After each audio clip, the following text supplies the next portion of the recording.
матбуоти вазорати маориф ва илми ҷумҳурии Тоҷикистон хайрамақдам мегӯем, изҳори сипос ва миннатдорӣ аз ӯ мекунем, ки пайваста ба соҳаи маориф ва илм таваҷҷӯҳ ва ҳамкорӣ мекунем. мо низ дар навбати худ пайваста тамоми навиштаҳои шуморо пайгирӣ менамоем ва дар фаъолияти ҳамарӯзаи худ таклифу пешниҳодҳои шуморо мавриди омӯзиш ва баррасӣ қарор медиҳем. вазорати маориф ва илми ҷумҳурии Тоҷикистон фаъолияти худро дар доираи паёми президенти кишвар, мулоқот бо кормандони соҳаҳои илму маориф ва аҳли эҷоди мамлакат, қонунҳои амалкунандаи ҷумҳурии Тоҷикистон, нақшаи кори ҳукумат, нақшаи кори вазорати маориф ва илм, консепсияҳо, стратегияҳо ва барномаҳои дигар, ҳамчунин санадҳои меъёрии ҳуқуқии соҳа баром монда ҷиҳати иҷрои дастури супоришҳои асосгузори соловаҳдати миллӣ. пешвои миллат президенти ҷумҳурии Тоҷикистон муҳтарам Эмомалӣ Раҳмон қарор ва нақшаи чорабиниҳои ҳукумати кишвар, қарорҳои мушовараи вазорати маориф ва илм корҳои муайянеро ба анҷом расонед. салом алейкум муҳтарам вазир. Ман нахуст мехостам аз фурсат истифода бурда аз муовини аввали шумо муҳтарам Ҷуразода ва Абдулзода ба хотири баррасӣ кардани ҳамон арзу доди мо ки вобаста ба фаъолияти касбӣ буда аз баъзе кормандони вазорат мо таҳқирам шунидем ва баррасӣ шуд. Ташаккур кунам аз муҳтарам Абдулзода ба хотири як масъалаи хеле ҷиддие ки бо яке аз мактабҳои шаҳр мо бархӯрд доштем, шаҳри Душанбе, ва хеле ҳам боадолатона, ҷиддӣ, мушрикофона ҳал шуд. Ташаккур мегӯям. Умедворам ки кормандони вазорати маориф мисли шумо ва тими раҳбарияти худ одоба воқеан ҳам ёд мегиранд. суоли ман дар мавриди он аст. бозам бармегардем сари чопи китобхони муаллифон. муҳтарам профессор Саймумин Сатторович Ятимов дар матлаби охири худ, умедворам ки хонда бошед, дар ҳошияи паём навишта буданд, аз набудани донишмандон амсоли Ҳилол Каримов, Воҳид Асрорӣ, Маҳмадулло Лутфуллоев имрӯз, ки махсус барои мактабҳои миёна китоб нависанд, интиқод карданд. воқеан мо имрӯз инчунин донишмандонро надорем ё дорему ба онҳо имконият намедиҳем ки барои махсус синфҳои ибтидоӣ китоб нависанд.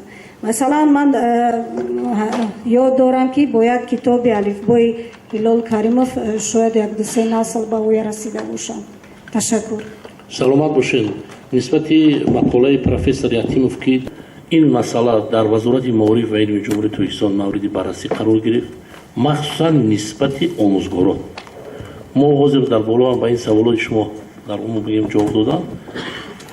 гурӯҳи корӣ шудааст дар назди вазорати маориф ва илми ҷумҳурии Тоҷикистон. рози муҳтарам Исоев Комилшо гуфтанд ку гурӯҳи корӣ дар назди вазорати маориф ва илми ҷумҳурии Тоҷикистон ҳаст.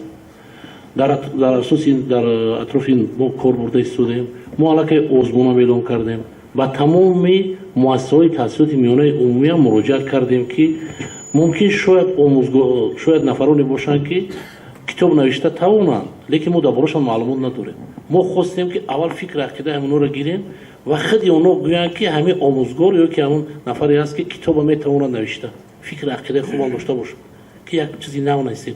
мо гуфтем ки дар соҳаи махсусан ҷиҳати навиштани китобҳо бояд сами муносиби худамонро гузорем ва ин ба зиммаи ҳозира шуда, масалан нисбати китобҳои дарсӣ ба зиммаи вазорати маориф ва илми ҷумҳурии Тоҷикистон аст. ин мо дар мадди аввали худамон мондем, дар атрофи ин кор бурда истодаем ва иловатан дар вақти пайдо шуд мо ба шумо маълумот пешниҳод хоҳем кард. ва аз ҳама асосӣ эҳтиромона хоҳиш мекунам, ина дар байни шумо кормандони васоити ахбори умум ҳастед, шумо дар тамоми ҷумҳурӣ мегардед, бо ҳама ҳамкорӣ доред. шояд шумо доред ҳамин хел одамон, марҳамат пешниҳод кунед, мо ҳатман ҳамроҳшон ҳамсӯҳбат мешавем. анамон комиссияи озмуние ки дар назди вазорати маориф ва илми ҷумҳурии Тоҷикистон ҳастанд, ҳуҷҷатошро пешниҳод кунад, мо инҳоро ҳатман ҷалб хоҳем кард. ташаккур барои савол. аммо мушкилиҳо дар соҳаи маориф дида мешавад, норасоии мактабҳо. то ҷое ки мо маълумот дорем, ҳанӯзам дар баъзе ноҳияҳо масалан аз набудани муассисаҳои таҳсилоти мактабӣ хонандагон дар дигар иншоотҳои ғайри соҳаи маориф, масалан дар беморхонаҳо ё дигар ҷо таҳсил мекунанд. خب گفتم بتونید که امروز چقدر مکتب ها نمیرسن. дар ҷумҳурии Тоҷикистон соли гузашта 199 муассиса навсозӣ ва аз нав сохта шудааст. аз ҷумла 27 муассисаи нав ба истифода дода шуд ва шумораи муассисаҳои таҳсилоти миёнаи умумӣ ҳозир 3967 аст. яъне 27 зиёд шуд. нисбати сохтмони муассисаҳои таҳсилоти миёнаи умумӣ агар дар умум гирем, сохтмон вазифаи мақомоти иҷроии ҳокимияти давлатӣ аст ва бояд инҳо нисбати сохтмон бетараф набошад. яъне инҳо бояд ҳатман ҷиҳати сохтмон кӯмак ба харҷ диҳанд, яъне маблағҳоро бояд ёбанд ва инҳоро барои истифода пешниҳод намоянд.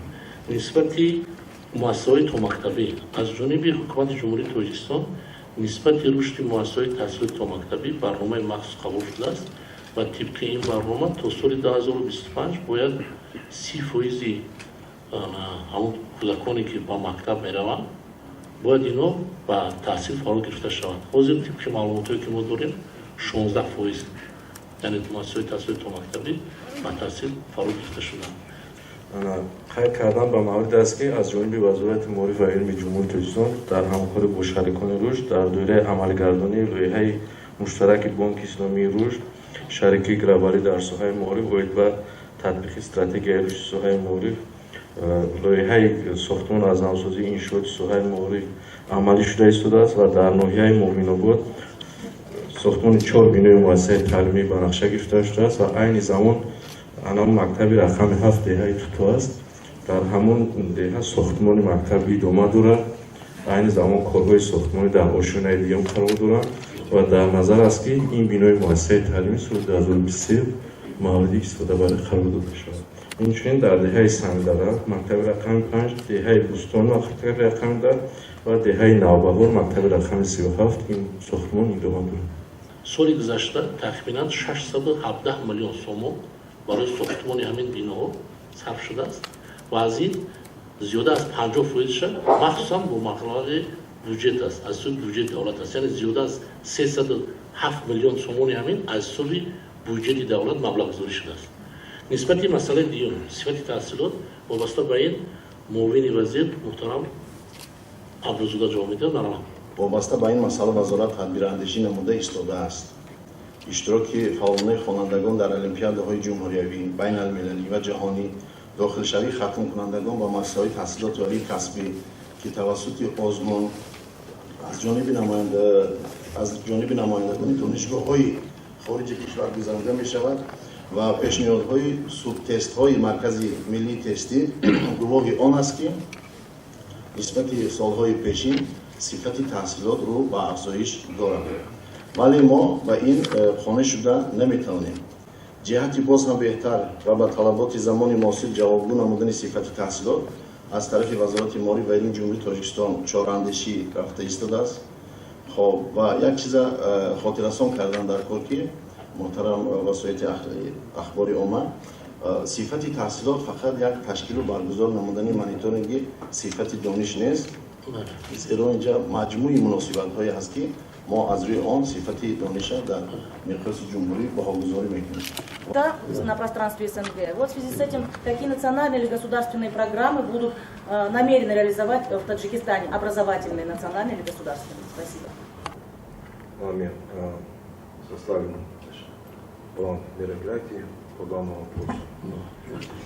Значит, совместно с нашими коллегами из стран СНГ будем проводить различные мероприятия, в том числе и научного характера, и значит, мероприятия, связанные с пропагандой русского языка,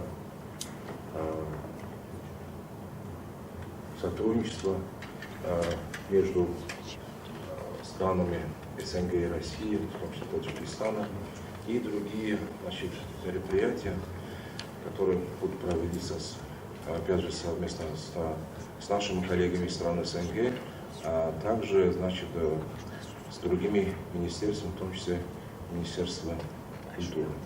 Значит, есть план мероприятий по данному вопросу. Мы, значит, начиная с февраля 2023 года начинаем работу в этом направлении. Были открыты 5 русских школ в сотрудничестве с Россией в 5 городах Таджикистана. И у меня в связи с этим вопрос. Сколько школ с русским языком обучения функционирует в Таджикистане и планируется ли еще открытие? То есть этого достаточно или нет? Это первый вопрос. Второй вопрос у меня касается возможного открытия новых филиалов российских ведущих вузов. В Таджикистане у нас их несколько существует, и хочется узнать, будет ли дальнейшая такая практика. Да. И третий вопрос. Как-то предыдущий министр говорил, что все-таки в школах с русским языком обучения ощущается нехватка преподавателей, которые могли бы, предметники, не только которые преподают русский язык. Хотелось узнать, какова ситуация сейчас с кадрами в этих школах. Спасибо. Обучается более 4000 учеников. Эта школа действует, во-первых, совместное законодательство и Таджикистана и Российской Федерации, но по российским стандартам и учебным программам. Преподаватели мы работаем, потому что вот недавно у нас была встреча с ректорами вузов, которые готовят преподавателей именно русского языка, то есть иностранных языков, и мы ставили перед ними такие задачи, чтобы они в этом русле тоже работали. Спасибо. У нас в данное время есть 60 школ по русскому языку, как они обучаются только в русском языке. У нас есть 5 школ русский, английский. У нас есть 159 русские, таджикские школы. Да, 159. Тоже обучают русский. Да. Есть еще таджикский, русский, узбекский. 8 школ. Есть еще таджикский, русский и английский. طبق اطلاعی که ما داریم کتاب‌های ادبیات برای خوانندگان صنف‌های مکتب‌های میانه بازبینی شده ایستاده است و از آن نام بعضی از شاعران احتمال که بیرون کرده میشه. آیا همین مسئله مشخصا میگفته که در مسئله بازبینی کدام قسمت‌های این کتاب‌ها از نو کرده میشن یا کدام شاعر اضافه میشه و کدام شاعر کلاسیک تا جای ما میدونیم نامش از اونجا بیرون کرده میشه. سوال دیگر هم درباره رفتن آموزگاران، اینجا شما درباره قدر آموزگار و درباره جشن صحبت کردید، ولی فکر می‌کنم مسئله اساسی این معاش آموزگار است. سوال این است که سال گذشته چقدر آموزگاران ترک تاجیکستان کردن و فعلا کمبود آموزگار چقدر است؟ سوال دیگر هم درباره قانون دعوت. در 2 سال اخیر در هر نشست وزارت معارف همین مسئله به میان میاد، مسئله قانون دعوت که بعد از آن شماره ماجسترها یک بار کم شد. و دانشجویانی که یگان مشکل داره اونها هم به خدمت برده میشن. آیا وزارت معارف برای بازبینی همین قانون مشخصا یگان پیشنهادی به حکومت ارسال کرده است و درباره دانشجویان تاجیکستان در قرقیزستان هم میگفته چقدر هستند و سال گذشته برای حل مشکل آنها چه چاره اندیشیده شد؟ از عالمان خود دانشگاه و دانشکده ها و متخصصان زیر ساختارهای وزارت معارف بودند و این گروه کاری تمام کتاب‌های علوم ادبیات یعنی فن‌های گومانیتری را مورد تشخیص قرار داد و ارادهای خود و پیشنهادهای خود را برای اصلاح به وزارت معارف پیشنهاد کردند. در برابر این وزارت معارف و علم جمهوری تاجیکستان نیز یعنی این کتاب‌ها را به تشخیصی بی‌غرض یعنی به گروه‌های کارشناسا روان کردند و از جانب گروه کارشناسا نیز ارادها و پیشنهاد گردیدند و در اساس این خود این کتاب‌ها امروز کتاب‌هایی که در نقشه دورنمای چاپ به نقشه گرفته شدند اصلاح شده و به خوانندگان پیشنهاد شده ایستادند و برای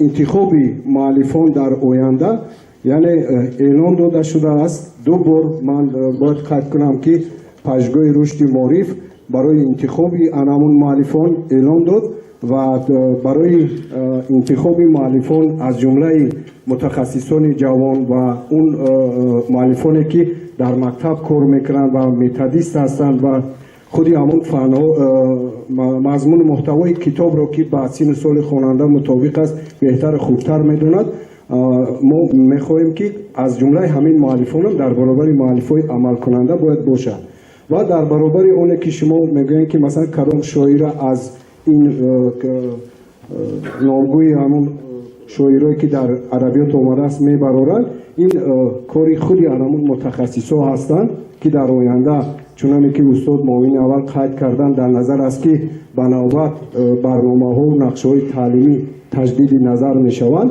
از جانب همونا چیزی که اگر که پیشنهاد کنند همون می شود. مثلا اینا نه وزیر نه مثلا نگون زیر ساختار حقوقی مثلا ایواز کرده ندارد. همه این از جانب همون متخصصای همون ساحه پیشنهاد کرده می شود که در نظر است تجدید نظر کردن این برنامه ها. تشکر زیاد.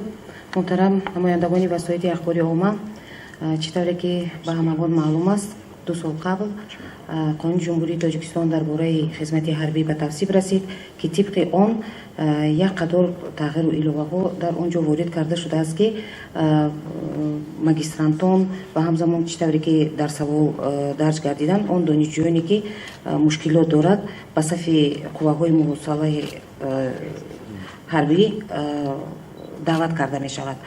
همزمان روشنی در آوردن که دانشجویان مشکلات داشتن آن دانشجویانی که البته از صف دانشجویی خارج گردیدن آنها دعوت کرده می شوند و همزمان وابسته به تغییر و ایلوه ها وارد کردن که برآورد تعلیم و تربیه یا که به یگان جهت ها مساعدت کننده باشد از جانب وزارت معارف و علم جمهوری تاجیکستان پیشنهادها به حکومت جمهوری تاجیکستان البته وارد گردیده که این با طلبات‌های یعنی ارزش‌های ملی و دنیوی مطابق نمودن مضمون کتاب است و در این مورد نیست چند کارهای معین یعنی این پیش از همه نوکردن بازبینی نمودن ساختاری که با مسئله تهیه و تالیف و تحریک کتاب مشغول است وابسته به همین دوم وابسته به انتخاب مؤلفان و سوم من بعد بازنگری نمودن تهیه و مخصوصا اکسپرتیز کتاب یعنی به طور جدی برای ماندن هم اکسپرتیز دولتی و هم اکسپرتیز جمعیتی کارهای مشخص انجام داده شده ایستاده است و فکر میکنم امسال ما به یک مرحله نوی کاربری در این سمت آغاز می‌نماییم. از جمهوری تاجیکستان هستند وقتی با مشکلات روبرو میشوند با جمهوری تاجیکستان مراجعت کنند وابسته به سمت اختصاصشون ما حتما اونها رو در مؤسسات تحصیلات عالی کسبی جابجا میکنیم. با معلومات شما میرسونیم که وابسته به شهروندان جمهوری تاجیکستان که در جمهوری قرقیزستان تحصیل میکنند وابسته به حالتهای پاندمیا از سال 2020 این جانب یگان دانشجو به جمهوری قرقیزستان سفربر کرده نشده است. همزمان بین حکومت جمهوری تاجیکستان و حکومت جمهوری قرقیزستان شرطنامه بین حکومتی بود که جانب‌ها به یکدیگر بورس اجرا می‌کردند.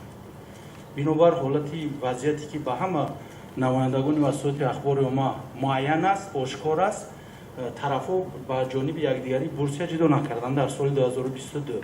من فکر میکنم که با معتدل شدن وضعیت و روابط همسایگی برقرار شدن و دیگر اون جانب‌ها تحمل پذیر شدن همسایه کشور ما من فکر میکنم که حکومت جمهوری تاجیکستان دائم آماده است در همه سمت‌ها هم با همسایه کشورها هم با شریکان رشد در دایره همکاری‌های متقابلا سودمند چی ساحه معارف و دیگر ساحه‌ها همکاری را برای میموند. سالهای پیش تنها 42 نفر دانشجو ماندگی است از جانب قرقیزستان هم شهروندان قرقیزستان هم در کشور ما تحصیل میکنند و من فکر میکنم یگان مشکلات ندارند و نفرانی که مشکلات داشتند ما توسط وزارت کارهای خارجه جمهوری تاجیکستان شهروندان جمهوری تاجیکستان وزارت معارف و علم جمهوری تاجیکستان در اساس مراجعت شهروندان در دانشگاه‌های تاجیکستان با اختصاصی به همون تحصیل کننده مطابق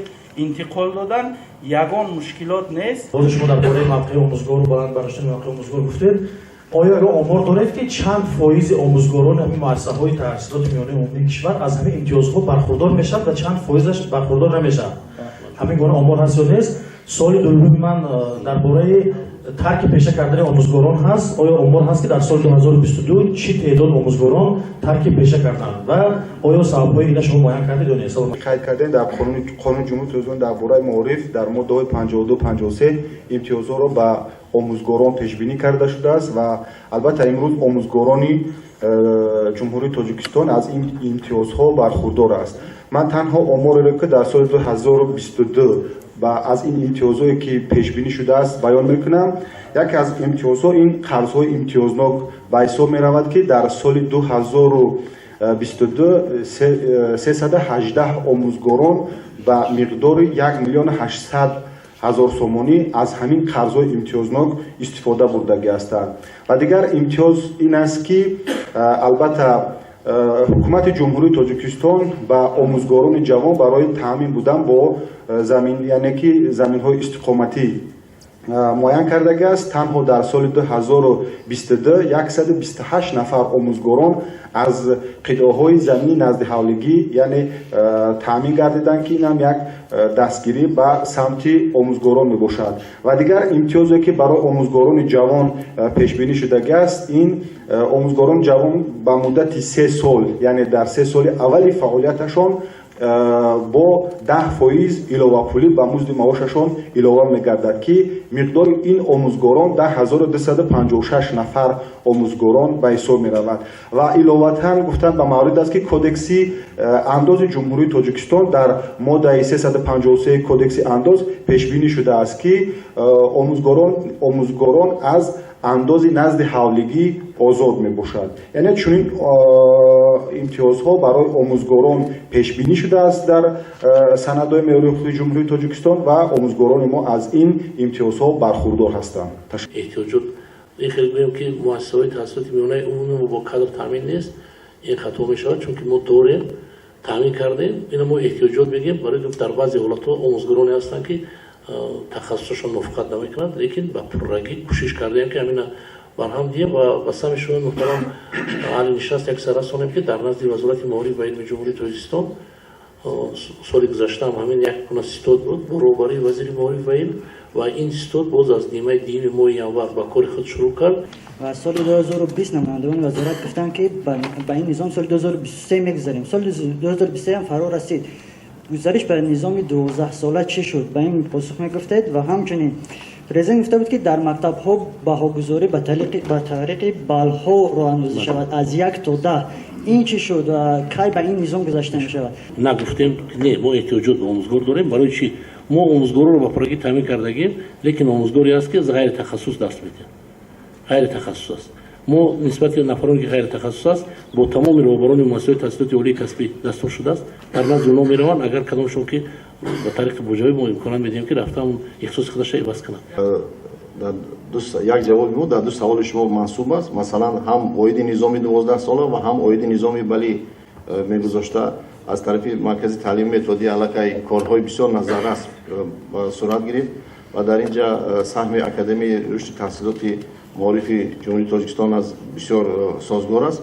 вобаста ба ин масъала кор рафта истодааст ва дуруст аст ки тамоми қарору қонунҳое ки мо қабул мекунем пеш аз ҳама бояд характери гуманистӣ дошта бошад. яъне ҳозир мо агар бе таҳлили зарурӣ мо пешниҳод кунем ки мо ҳатман бояд ба ҳамин низом гузарем ва ин чиз боиси дастгирӣ нест ва албатта дар ҷомеа ба як нобаробарии дигара ба ёд меравад. ҷавоби мушаххаси мо он аст ки нисбати масъала ҷониби вазорати маориф ва илми ҷумҳурии Тоҷикистон гурӯҳи бо салоҳият кор карда истодааст. нисбати гузариш ба садбала мо ҳала ки ба ин президенти академия ба баъд гузашта мо садбала расм кардагим. марҳамат ин президенти академия марҳамат. мавриди гузариш ба ҳолгузории бисёр ҳола омодагӣ хеле хуб дидааст ва мо як лоиҳаро коркард кардем, онро озмоиш кардем. яъне дар ин маврид 3 мавриди баҳогузории бисёр ҳоларо мо пешниҳод кардем. 10 ҳола, 12 ҳола ва 50 ҳола ва як мавриди дигар 10 ҳола, 20 ҳола ва 100 ҳола. яъне ин имрӯз пешниҳод шудааст, дар мақомоти ваколатдори давлатӣ пешниҳод шудааст ва дар назар аст ки бо ҷамъи мутахассисони дохилию хориҷӣ ин масъала як бори дигар омӯхта мешавад و از بین این لایه‌هایی که ما پیشنهاد کردیم یکیش رو انتخاب کرده در مکتب‌های لایحه‌ای اکادمی تحصیلات و پژوهش‌های رشد معارف اینا رو ما به طور پیلوتی می‌گذرونیم و انتخاب میکنیم که کدامش برای نظام امروزه معارف کشور ما سازگار است، مطابق است. زیرا با خوگذاری این بر رشد خواننده و حالت روحی و پداگوژی و پسیکولوژی خواننده تاثیری خیلی خوب میرسونه و با خود گذاشتن در خلق‌های گوناگون خواننده رو هوسمند میکند که اون نه اینکه یک باهو بلکه یک بلی معینی رو گیرد. مثلا در دایره 5 بای میتواند که 3 خل گیرد. من احترام همه شما رو احترام کردم و از وقتی بودگی علاقه 20 دقیقه زیادتر شد و در آخر میخواستم از نام مشاوره وزارت معارف و علم جمهوری تاجیکستان از نام کل کارمندانی که صاحب معارف است و شما اظهار مینتداری بیان نمایم. فقط یک نقطه را خاطر رسان کردنی هستم. موضوع نوش خبر به ما رسید از جانب پرزیدنت کشور، پرزیدنت محبوب کشور به امضا رسیدن آن آزمون‌هایی که در سطح جمهوری هستند، از جمله فروغ صبح دانایی کتاب است، این فروغ معرفت تاجیکستان وطن عزیز من و یک آزمونی که امسال عملی می شود تاجیکان در آینه تاریخ ملت و این آزمون‌ها علاقه از جانب محترم پرزیدنت جمهوری تاجیکستان به امضا رسیدن. از همه شما محترم کارمندان وسایل اخباری عمومی احتراماً خواهش می‌کنم جهت جلب و اشتراک فعالانه تمام قشر جمهوری تاجیکستان سهمگزار باشید. برای اشتراکتان بار دیگر از نام مشاوره وزارت معارف و علم جمهوری تاجیکستان اظهار مینتداری بیان می‌نمایم. همه وقت وزارت معارف و علم جمهوری تاجیکستان در آینده نیز برای همکاری‌ها آماده است. خوش آمدید، صحت سلامت باشید. تشکر.